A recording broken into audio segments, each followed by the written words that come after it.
அன்பே சிவம் மனமே குரு என்றுணர்த்திய குருவே போற்றி. எனக்குள் இறைவனை உணர வைத்த குருவே போற்றி. மார்கழி மாதத்துக்கு மனிதனுக்கு ஏதாவது சம்மந்தம் இருக்குதுங்களா? மார்கழி மாதத்துக்கு மனிதனுக்கு நிறைய சம்பந்தங்கதப்பா. ஆனால் அது ஒரு காலத்தில் இருந்தது, இப்போ இல்லை. ஏன்னா மார்கழி மதி நிறைந்த நன்னாளுன்னாங்க. ஏன் அதை மதி நிறைந்த நன்னாள்னு சொன்னால், மற்ற நாள்லாம் அறிவு இருக்கிற நாள். மதினா அறிவு, அறிவு இருக்கிற நாள் இல்லையா? மார்கழி மாதம் தான் மதி நிறைந்த நன்னாளான்னா, மார்கழி மாதம் தான் 4 மணிக்கு எழுந்து பச்சை தண்ணியை தலையில் ஊற்றிக்கின்னு கோயிலுக்கு போவான் காலையில். மற்ற நாளெல்லாம் காலையில் தூங்கி எழுந்து சாராய கடைக்கு போயிடுவான். அதனால் மார்கழி மாதம் மதி நிறைந்த அறிவு வளர்ச்சி நாள்றாது. இந்த குளிரில் நீ வந்து கோயிலில் போய் கும்பிடும்போது, கோயிலில் இந்த பாடங்களை பண்ணும்போது உன் உடல் உஷ்ணம் ஏறிடும், உனக்கு நல்ல அறிவு வரும். மற்ற நேரத்துலலாம் அறிவு இருக்கிற அறிவு கூட கெட்டு போய்டும்னு சொன்னாங்க சாமி. சரி, அப்புறம் வேறு என்ன? இந்த மார்கழி மாதத்தில் பெண்கள் திருவாதிரைன்னு மங்களி நோம்பி கும்பிட்றாங்க. மங்களி நோம்பின்னு திருவாதிரைன்னு கும்பிட்றாங்க சாமி. சரி, அதுக்கு நம்மளுக்கு ஏதாவது அதுதான்ப்பா. இந்த நாள் வந்து கல்யாணங்களில் வந்து மார்கழி ஐயருங்கள்லாம் இருக்கிறாங்கள, நம்ம தமிழருங்க தான் சித்திரை மாதம் கல்யாணம் வச்சுக்கலாம், தை மாதம் கல்யாணம் வச்சுக்கலான்னுவாங்க. ஆனால் பிராமின்ஸ் எல்லாம் இந்த மாதம் தான் நிறைய கல்யாணங்கள் பண்ணுவாங்க. ஏன்னா இந்த மாதம் இறைவன் கிருஷ்ண பரமாத்மா பிறந்த மாதம் இது. கிருஷ்ண பரமாத்மா இந்த மாதம் மார்கழி மாதம். அதனால் இந்த நாளில் பண்ணாக்கா வாழ்க்கை சுபிட்சமாக இருக்கும், அமைதியாக இருக்கும். அப்படின்றதுக்காக கோயிலுங்களில் போய் பெண்கள் எல்லா பூஜைகளும் பண்ணுவாங்க. அதே நேரத்தில் வைகுண்ட ஏகாதசி இந்த மாதம் தான் சொர்க்கத்துக்கு அனுப்புறதும் இப்போ தான் அனுப்புவாங்க. மற்ற நாட்டிலெல்லாம் வெளியே ஜெயில் மாதிரி போட்டு வைப்பாங்க. சொர்க்கத்துக்கு அனுப்பும்போது இப்போ இந்த ஏகாதசிக்கு தான் எல்லாரையும் மொத்தமாக கும்பலாக அனுப்பிச்சிடுவாங்க. அதனால் இந்த மாதம் உகந்த மாதம் சொல்.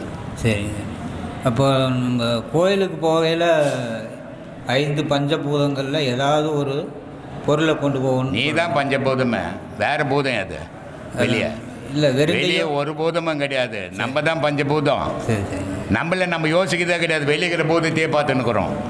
ஆனால் நமக்குள்ள இருக்கிற பூதத்தை பார்க்க கற்றுக்கோம். சரி, வேற என்ன சாமி?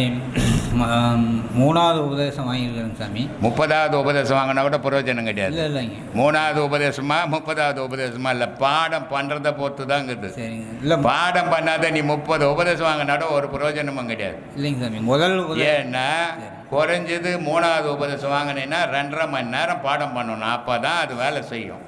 சரி, இல்லைன்னா ஒரு டீ கடையில் போயிட்டு டீயை வாங்கிட்டு குடிக்காத வச்சுட்டு வர கதை தான். சரிங்க. அதனால் பாடம் பண்ணணும். உபதேசம் வாங்கிறதால ஒன்றும் சாதனை கிடையாது. அது நான் பல விஷயம் வேறுக்கு சொல்கிறேன். பாடம் பண்ணாதவங்க தயவு செய்து உபதேசம் வாங்காதீங்க. இது ஒன்றும் வியாபாரம் கிடையாது, தொண்டு. இது தெய்வ தொண்டு.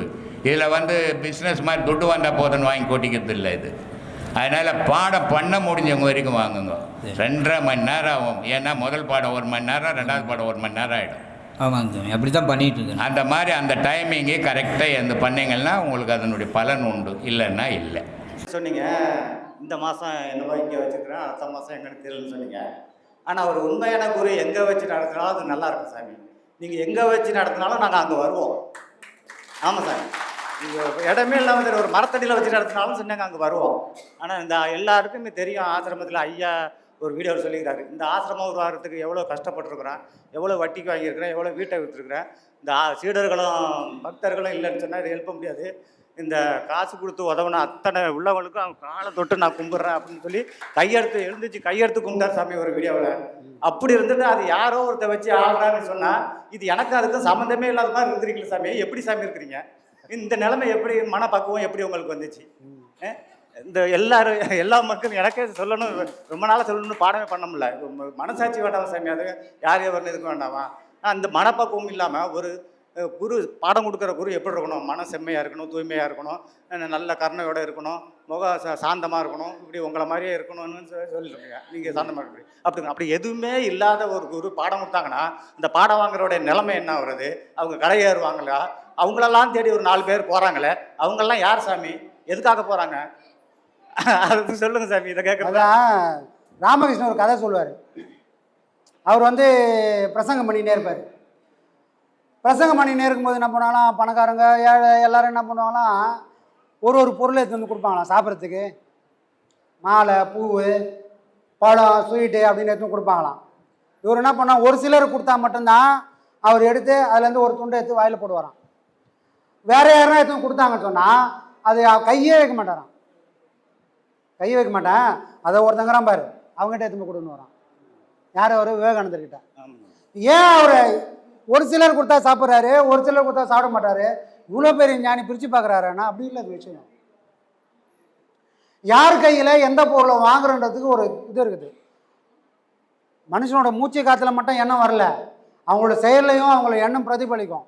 ஒரு பொருளை கொண்டு வரும்போது சுத்தமில்லாத மனசோடு அந்த பொருளை கொடுத்தாங்கன்னா அதை அவர் சாப்பிட்டாருன்னு சொன்னால் அன்றைக்கி நைட்டெல்லாம் அவரால் தூங்க முடியாதான். அவரோட முதுகை ஒரு புலி தன்னோட நகத்தில் புறான்னா எப்படி இருக்குமோ, துடிப்பார் எப்படி துடிப்பாரோ, அந்த மாதிரி ஒரு நல்ல எண்ணங்கள் இல்லாமல் ஒருத்தர் பொருளை எடுத்து கொடுத்தா அந்த பொருளை இவர் சாப்பிட்டாருன்னு சொன்னால் அன்றைக்கி அவரால் தூங்க முடியாமல் வேதனை போடுவாராம். யார்? அவ்வளோ பெரிய ஞானி ராமகிருஷ்ணர். அன்றைக்கி அவரால் தூங்க முடியாத சூழ்நிலை வருமா.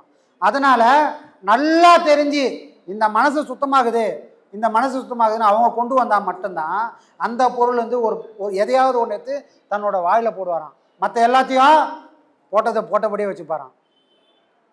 மனம் கெட்டு போய் யார் எதை கொடுத்தாலும் அது ஞானமாக கொடுத்தால் கூட நம்மளால் அதை அனுபவிக்க முடியாமல் நைட்டானா மனசை புள்ளி சுரண்ட மாதிரி அந்த பாடத்தினால நம்ம இன்பம் அனுபவிக்க மாட்டோம், துன்பத்தை மட்டுமே அனுபவிப்போம். ஏன்னா இந்த பாடம் அந்த மாதிரி பாடம். நாம் சுத்தமாக இருக்கணும்னு போகிற இடத்துல போய் கெட்டுப்போன கூட்டத்தால் இது பாடம் தானே வாங்கினா பரவாயில்லன்னு வாங்கிட்டோன்னு சொன்னால் அதால் நமக்கு விமோச்சனம் கொடுக்க முடியாது. தொட்டு காட்டாத வித்தை சுட்டு போட்டாலும் வராது. யார் தொட்டு காட்டினா வரும்? குருநாதர் தொட்டு காட்டினா மட்டும்தான் வரும். அதுக்கு தான் ஆரம்பத்திலே சொன்னேன், ஆதிசங்கரர் கனகதாரா சோத்திரம் பாடிட்டாரு. பாடினவர் கனகதாரா சோத்திரம் அக்கல்ல வச்சுன்னு போயில்லை, எல்லாத்தையும் வெளியே தான் வச்சுருக்காரு. இப்போ நாமெல்லாம் சேர்ந்து அதே கனகதாரா சோத்திரத்தை படியும் படிச்சோம்னா செல்வம் மழை பொழியுமா? பொழியாத. காரணம் என்ன? அந்த பாட்டில் ஒன்றும் இல்லை, கொடுக்குறவங்க கையில் இருக்குது. கொடுக்குறவங்களுக்கு எந்த தகுதி இருக்குதோ அந்த தகுதிக்கு ஏற்ற மாதிரி தான் அந்த பொருளே வேலை செய்யும். மனம் கெட்டு போய் அந்த பொருளை கொடுத்தனா அதனால் பலன் கிடைக்காது. அப்போ போகிறவங்க நாம் எல்லாரும் யார்கிட்ட வாங்கணும்?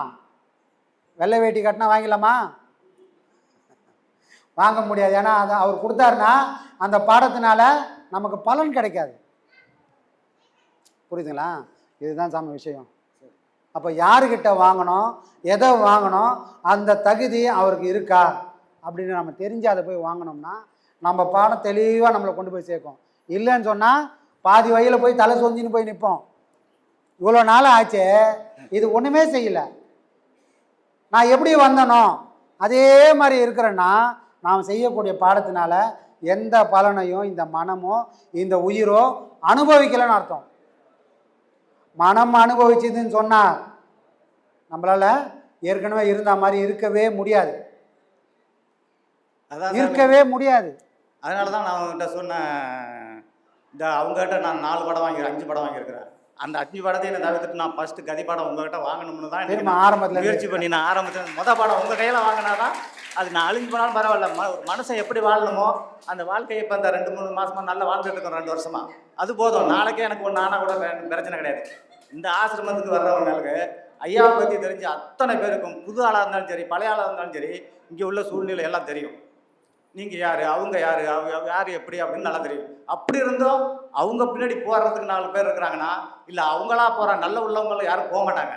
அப்படி போகிறாங்கன்னா இல்லை அவங்களா செட் பண்ண ஆளாக இருக்குமா? உண்மை அறியாத கூட்டம் சாமி, உண்மை அறியாத கூட்டம். ஐயா நடத்தணும், எப்படி வச்சு நடத்தி ஆகணுங்கிற முடிவில் ஏதோ ஒன்று பண்ணி நடத்துகிறாங்களே. அதே இப்போ இங்கே யாருக்குமே எந்த விதமான எதிர்பார்ப்பும் கிடையாது.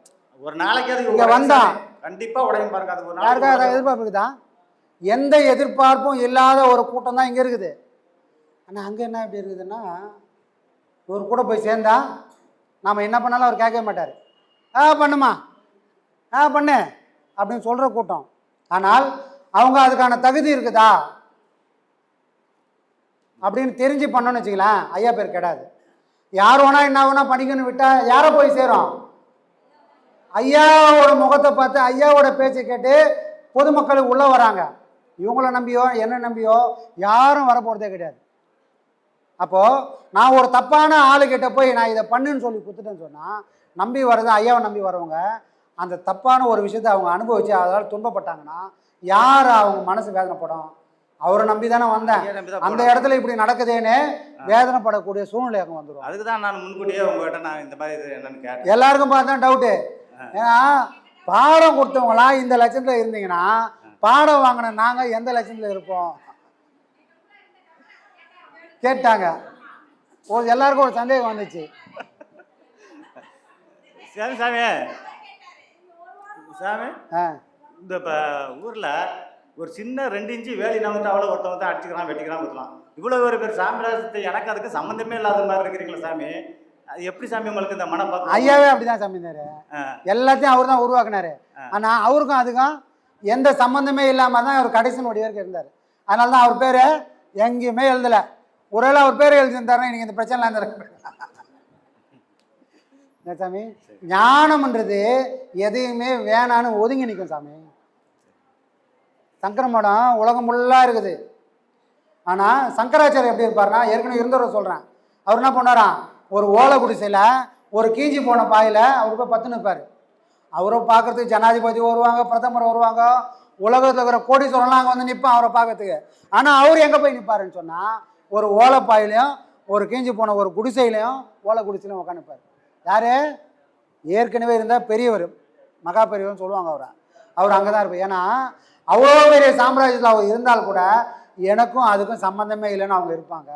யார்? உண்மையான ஞானத்தை உணர்ந்துட்டா அவங்களோட வெளிப்பாடு இப்படி தான் இருக்கும். ஞானமே அடையலை, அப்பா சொத்து பிள்ளைக்கு வந்த மாதிரி எனக்கு அவர் மூலிமா இவர் மூலிமா வந்துச்சுன்னு ஆசைப்பட்டு போனால் அவங்க செயலெல்லாம் காட்டி கொடுத்துரும். இவங்களுக்கு எந்த தகுதியுமே இல்லைப்பா அப்படின்னு நம்ம புரிஞ்சுக்கலாம். இப்போ அந்த பயம் தான் இப்போ எல்லாருக்கும் வந்துக்குது. கண்டிப்பாக இது நடக்கும் சார். ஒரு சமயம் ஒரு நாளைக்கு இல்லை அது உடையும். கண்டிப்பாக எல்லாத்துக்கும் நன்றி சாமி. கண்டிப்பாக எல்லாத்தையும் சரி பண்ணுவோம். அப்படி தான் சரி பண்ணின்னு இருந்தோம்.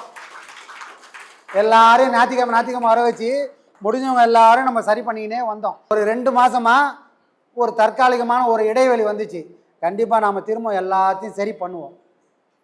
இதுக்கு இடையில பாடத்தில் யாருக்காவது டவுட்டுன்னா எந்த தயக்கமும் வேணாம், எதுவாக இருந்தாலும் கேளுங்க, சரிங்களா? கேட்டு அந்த சந்தேகத்தை நிவர்த்தி பண்ணிங்க, பயணம் தொடரலாம்.